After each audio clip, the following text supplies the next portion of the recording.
Ma è quello un progetto con il quale il governo si è impegnato con i cittadini di quelle regioni e noi difendiamo ovviamente le nostre infrastrutture ed è giusto che ogni regione porti avanti le sue, cioè non ci vedo un momento di polemica. Consideri che il progetto di viabilità di infrastrutture per il Veneto è importante, adesso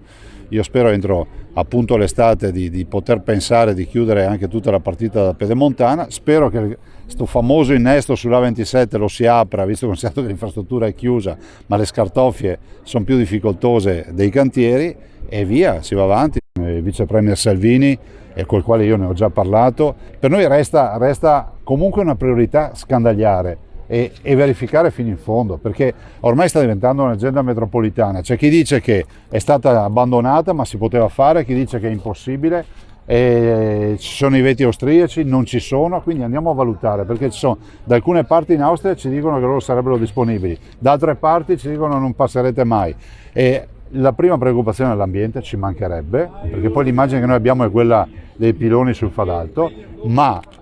soluzioni in galleria che potrebbero essere innovative vanno valutate, dopodiché vedremo se sta in piedi, vedremo se funziona, vedremo quale sarà l'impatto, ma dire oggi buttare via un dossier che è un dossier che esiste da anni, decisamente no.